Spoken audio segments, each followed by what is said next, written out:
Hello everyone. In the last lecture, we have learnt about the diameter of chimney and the condition for maximum discharge. In this lecture, we will learn about the efficiency of the chimney, artificial draft and power required to drive the fan in the artificial draft. So let's begin. So first, we will learn about the efficiency of the chimney. Efficiency of chimney. Right. Efficiency of the chimney can be calculated by comparing the natural draft with the artificial draft. तो हम क्या करेंगे, artificial draft के साथ इसको compare करेंगे. Right. अब वो कंपैरिजन किस तरीके से कर सकते हैं देखते हैं. पहले तो टेम्परेचर कंपेयर करेंगे. ठीक है, टेम्परेचर.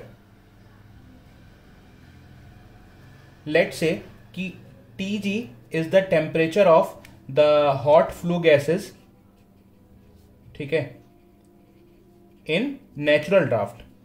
मान लेते हैं कि Tg जो है वो नेचुरल ड्राफ्ट के अंदर हॉट फ्लू गैसेस का टेम्परेचर है. दूसरा Tg डैश, ये हॉट फ्लू गैसेस का टेम्परेचर है इन आर्टिफिशियल ड्राफ्ट.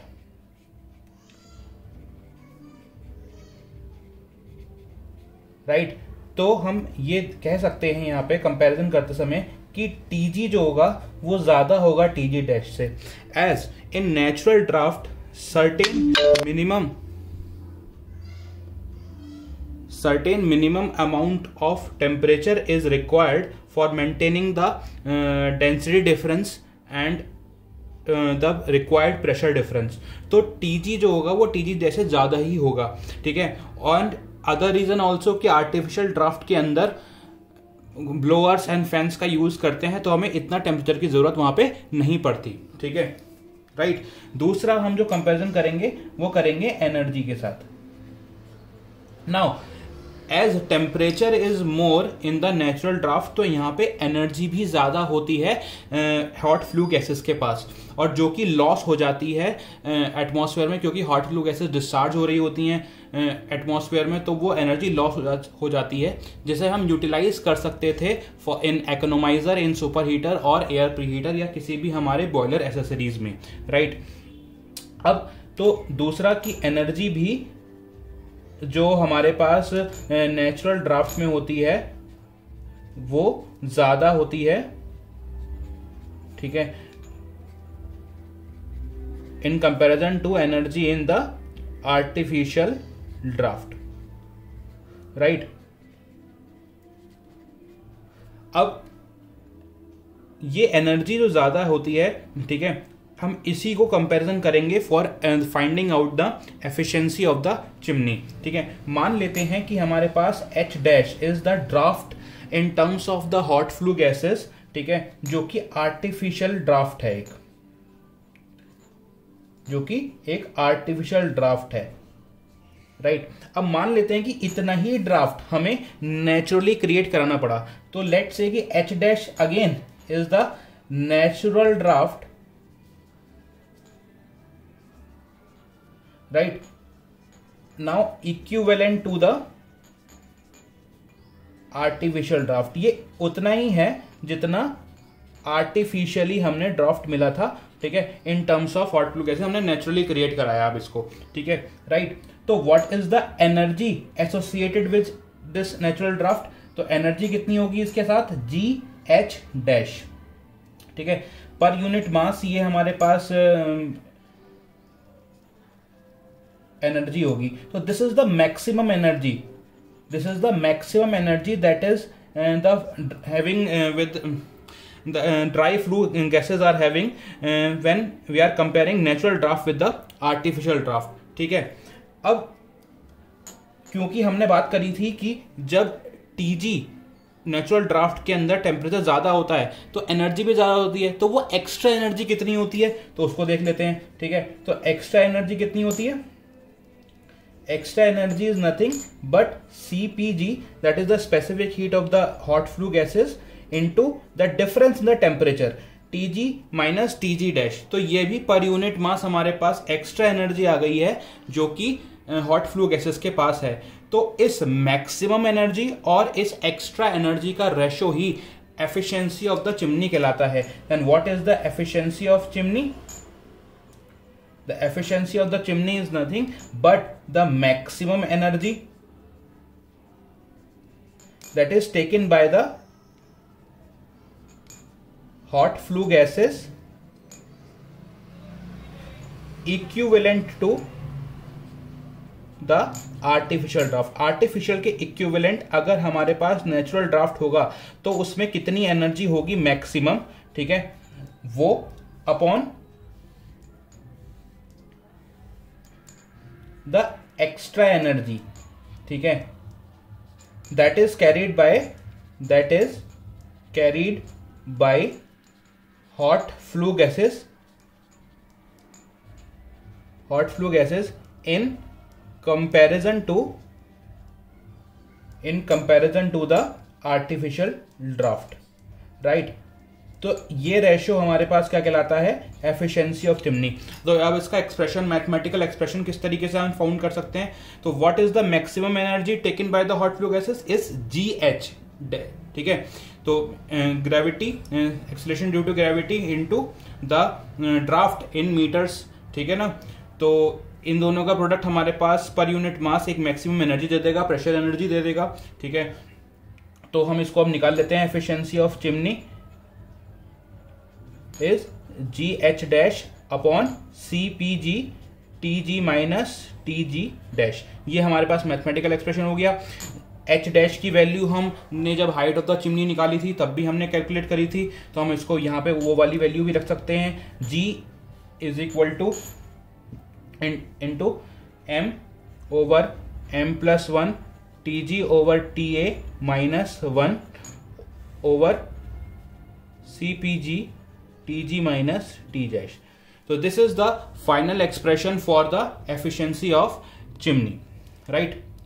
चलो नेक्स्ट हम बात करेंगे आज आर्टिफिशियल ड्राफ्ट की। What is artificial draft?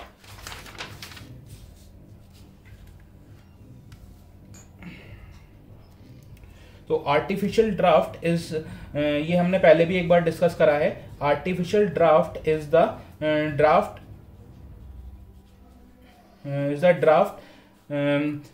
maintained with the help of the fan or blowers। It is not maintained naturally। हम इसमें एक आर्टिफिशियल एसेसरीज की मदद लेते हैं, ठीक है। तो ये मेनली दो तरीके से हो सकता है, या तो मैकेनिकल ड्राफ्ट होता है जिसमें हम मैकेनिकल एसेसरीज का इस्तेमाल करेंगे, जैसे कि फैन या ब्लोअर्स या फिर ID फैंस। तो हमारे पास एक होता है मैकेनिकल ड्राफ्ट आर्टिफिशियल में, ठीक है, और दूसरा होता है हमारे पास steam jet draft, right? Now mechanical draft is further subdivided into 3 categories। एक इसमें होता है forced draft, एक induced draft होता है, और तीसरा होता है हमारे पास बैलेंस्ड ड्राफ्ट। एक एक करके तीनों को जल्दी से देख लेते हैं। फोर्स ड्राफ्ट में क्या होता है कि मान लेते हैं कि हमारे पास एक बॉयलर सिस्टम है, राइट, जिसमें कि एक बॉयलर है, ठीक है, उसके बाद super heater, economiser and air pre heater, like सारी बॉयलर एसेसरीज लगी हुई हैं, and lastly is the chimney, ठीक है ना। तो अगर हमारे पास फैन इस पोजीशन पे लगा हुआ होगा, ठीक है, जो कि पुश कर रहा होगा एयर को through out the boiler system, तो वो क्या कहलाएगा? फोर्स्ड ड्राफ्ट कहलाएगा, राइट। तो this is the case of forced draft, right. Now अगर हम यहां से इस फैन को हटा देते हैं, ठीक है, और फिर से एक और सिस्टम देखते हैं बॉयलर का, boiler, super heater, economiser, air pre heater and the chimney, ठीक है। अब अगर हम यहां से फैन हटा के यहां लगाते हैं, ठीक है, एक ID फैन लगाते हैं, एक एग्जॉस्ट फैन लगाते हैं, जो कि हवा को अपनी तरफ खींचेगा थ्रू आउट द बॉयलर और डिस्चार्ज कर देगा एटमॉस्फेयर में, तो ये वाला केस क्या कहलाता है? इंड्यूस्ड ड्राफ्ट कहलाता है, ठीक है। तो ये किस चीज को हम फ्लो करा रहा होगा? ये किस चीज को सक इन कर रहा होगा? ये फ्लू गैसेस को सक इन कर रहा होगा, क्योंकि, ठीक है ना, बॉयलर से होती हुई हमारे पास फ्लू गैसेस आएंगी और चिमनी में डिस्चार्ज हो जाएंगी, राइट। अगर हम ये दोनों ही फैन इस्तेमाल कर रहे हैं, फोर्स्ड फैन भी और इंड्यूस्ड फैन भी, तो वो केस होता है बैलेंस्ड ड्राफ्ट का केस, राइट। तो this is about the mechanical draft. अब स्टीम जेट ड्राफ्ट क्या होता है? स्टीम जेट ड्राफ्ट होता है जिसमें हम ड्राफ्ट क्रिएट कराते हैं with the help of steam jet. एक हाई वेलोसिटी स्टीम, ठीक है ना, हम बॉयलर से ले सकते हैं या स्टीम इंजन या स्टीम टरबाइन, जो भी हमारे पास स्टीम इंजन्स जो उनको यूज कर सकते हैं, या बॉयलर में से हम स्टीम को निकाल सकते हैं। और हाई वेलोसिटी स्टीम को अगर हम सिस्टम में से फ्लो कराएंगे, ठीक है, जहां भी हमें एयर को सकिंग कराना है, जहां पे हमें प्रेशर डिफरेंस क्रिएट कराना है to have the natural air, ठीक है, सर्कुलेशन ऑफ एयर को क्रिएट कराने के लिए, तो हम वहां से क्या करते हैं, एक हाई स्पीड वेलोसिटी स्टीम को हम वहां से फ्लो कराते हैं। जब वो फ्लो होती है तो वहां पे एक पार्शियल वैक्यूम क्रिएट होता है, और पार्शियल वैक्यूम क्रिएट होने की वजह से जो एयर होती है वो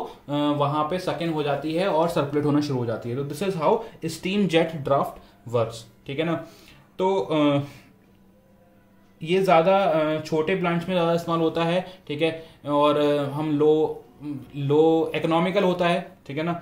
लेकिन ज़्यादा हमारे पास जब ज़्यादा प्रेशर की हमारे पास ज़्यादा रिक्वायरमेंट होती है तो हम आर्टिफिशियल ड्राफ्ट में मैकेनिकल ड्राफ्ट को यूज़ करते हैं, ठीक है। तो let us find out the power required to drive the fan. तो पावर जो भी रिक्वायर्ड होगी उस फैन को चलाने के लिए, राइट।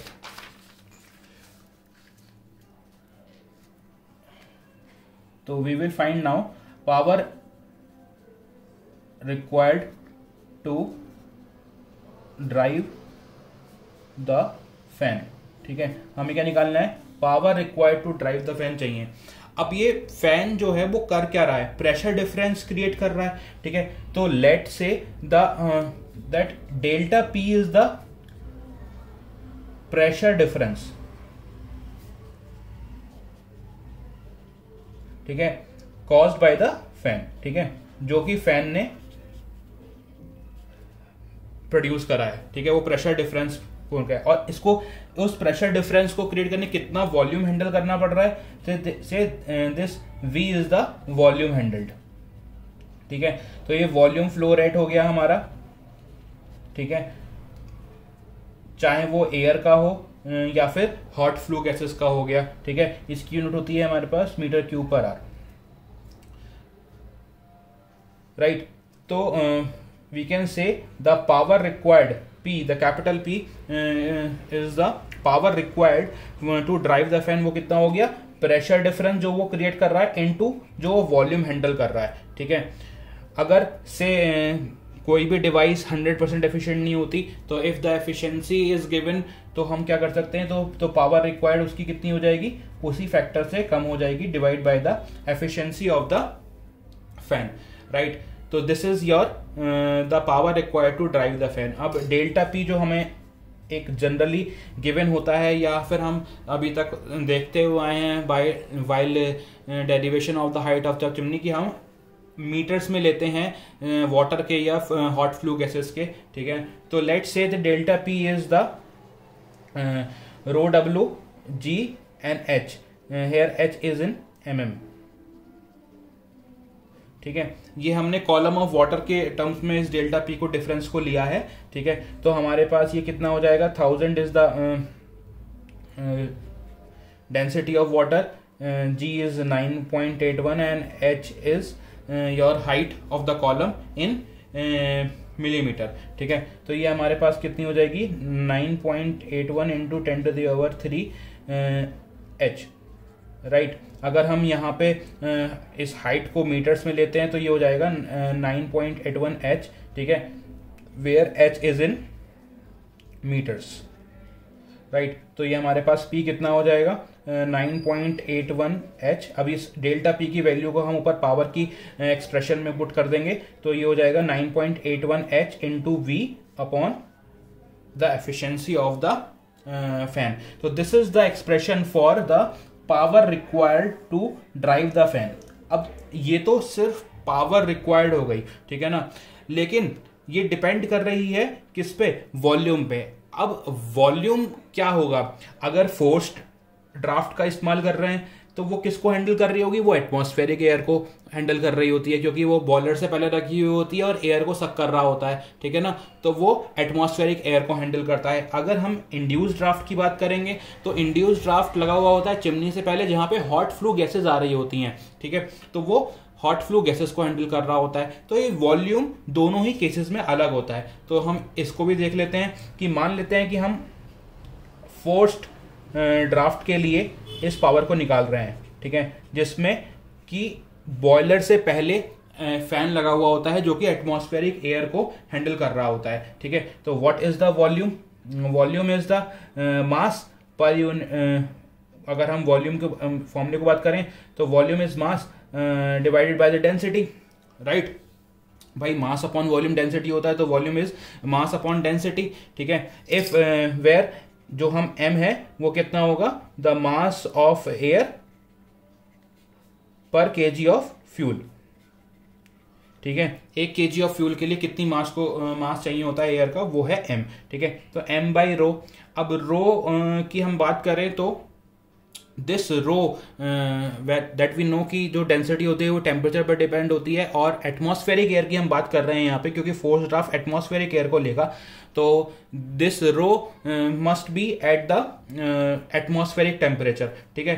तो अब ये रो निकालने के लिए हम क्या कर सकते हैं, this rho can be calculated by using the formula कि rho A at the T A atmospheric air atmospheric temperature पे डेंसिटी कितनी होगी, और that will be equal to the standard density and the temperature. तो ये हमने formula भी देखा था कि रो टी कॉन्स्टेंट होता है, जो कि हमने फिर से देख लेते हैं एक बार कि P V is equal to M R T होता है, ठीक है। और P इज द प्रेशर और m अपॉन बी रो हो जाएगा, RT हो जाएगा। अगर मान लेते हैं एक पर्टिकुलर प्रेशर की बात कर रहे हैं, हम एक स्टैंडर्ड प्रेशर की बात कर रहे हैं, ठीक है, एक ही प्रेशर पे काम कर रहे हैं, तो रो टी का जो प्रोडक्ट होगा वो कांस्टेंट होगा, ठीक है। तो हमने वही चीज़ यहाँ पे भी देखी है, ठीक है, कि ये स्टैंडर्ड कंडीशंस का केस है।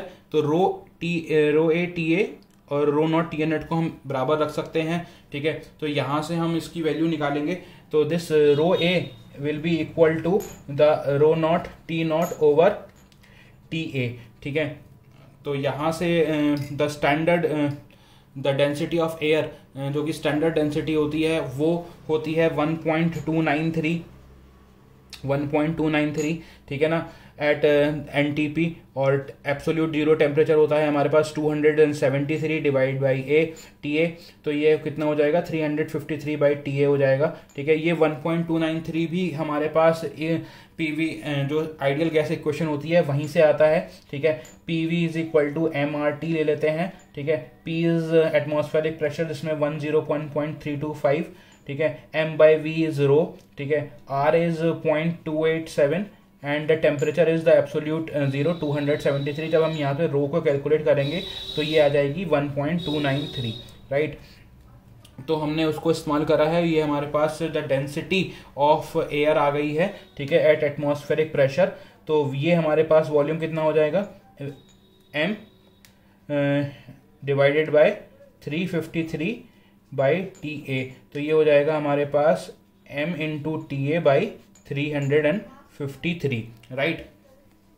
तो हम इस V को हम पावर रिक्वायर्ड में हम रख सकते हैं। तो this P will be equal to 9.81 into H into M into TA divided by 353 into efficiency of the fan. अगर हमारे पास मास ऑफ फ्यूल भी गिवन है तो हम इसको मास ऑफ फ्यूल से मल्टीप्लाई कर देंगे, क्योंकि हमारे पास जो m है वो पर kg of mass of fuel है, ठीक है। तो जो मास ऑफ एयर हमने ले रखा है तो 353 into efficiency of this into mf, ठीक है। This is the mass of the fuel, right. तो this is the expression for the force draft. Similarly, we can find out the expression for the induced draft also। तो उसको हम कैसे निकाल सकते हैं, तो induced draft के लिए क्या करेंगे कि तो induced draft में हमारे पास as we have discussed कि induced draft के केस में जो फैन होता है उसे हॉट फ्लू गैसेस हैंडल करनी पड़ती हैं, ठीक है। तो जो उसका वॉल्यूम होगा that is Vg, the hot flue gases, ठीक है। तो that will be equal to the mass of gases divided by the density of gases, ठीक है। तो मास ऑफ गैसेस कितना हो गया, m+1 हो गया, ठीक है। m is the mass of air, और क्योंकि that mass of air will be the m is the mass of air for 1 kg of the fuel, तो मास ऑफ गैसेस कितना हो जाएगा, m+1 हो जाएगा, ठीक है। ये भी पर kg ऑफ फ्यूल हो गया, तो दिस इज रो जी, ठीक है। और रो जी की वैल्यू हम सिमिलरली जैसे हमने हाइट ऑफ चिमनी कैलकुलेट करते समय निकाली थी, तो रो जी की वैल्यू कितनी आ गई, m+1/m rho not T not over T G, हम इसको इस्तेमाल करेंगे यहाँ पे, ठीक है। तो वी नॉट हमारे ये वी आ जाएगा हमारे पास m+1 ओवर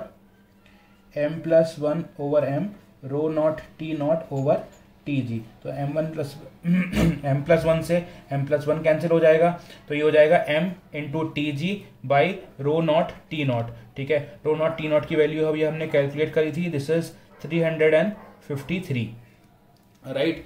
तो यहाँ पे वी नॉट वी आ गया है हमारे पास, वॉल्यूम आ गया है, फिर से हम इसको पावर के फॉर्मूले में रख देंगे, this is 9.81 HV upon efficiency of the fan. तो इसको हम रखेंगे तो 9.81 into H into M into T G over 353 into efficiency of fan. और फिर से वही केस, अगर हमारे पास मास ऑफ फ्यूल गिवन होगा तो हम इसमें मास ऑफ फ्यूल को मल्टीप्लाई कर देंगे, क्योंकि अभी तक हमारे पास जो मास ऑफ एयर है वो पर kg ऑफ फ्यूल है, ठीक है। तो m इंटू टी जी हो जाएगा upon 353 into efficiency of fan into mf. So this will be the final expression for the power required to drive the fan in case of the induced draft, ठीक है। और इससे पहले हमने force draft का case पढ़ा था। Thank you very much.